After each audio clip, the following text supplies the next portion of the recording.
healthcare is to leave people out of the system.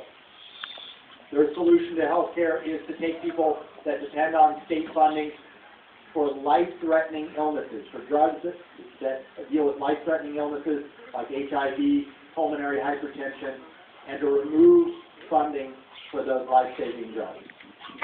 That is, to me, a basic violation of the covenant of a civilization. A civilization, what separates us from Lord of the Flies, is that we don't let people die because we don't want to pay for saving their life. And we have to confront that, and we have to remind voters that there's something precious about standing up for people's health care, about standing up for our kids' education, that there's something precious about standing up for middle-class jobs in this community, right?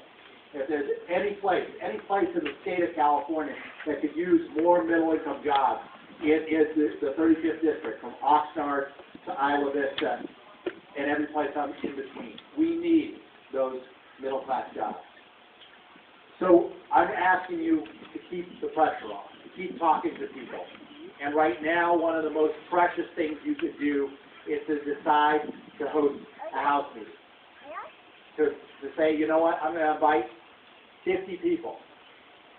You know, because in this day and age, it takes inviting 50 people to get 10 at your house. You know, you ever hear of a book called Bowling Alone? It's right now, group activities in America are lower than any other time that they've been in the past 100 years. And one activity is on the rise, which is bowling, but not in a group. Bowling alone is on the rise. Right? We are working against that because what we're trying to do is accomplish winning a campaign, but also creating more community. And I want to share with you what our vision is for what to do with this after we gain some victory, right?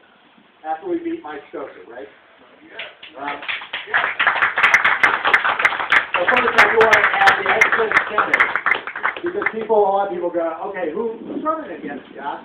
Well, Mike Stoker is a former Santa Barbara County supervisor, and believe me, the typical reaction of Santa Barbans when I say, they go, who is running against you? I say, Mike Stoker. They go, him? Again? He was running when I was in junior high. Okay, but he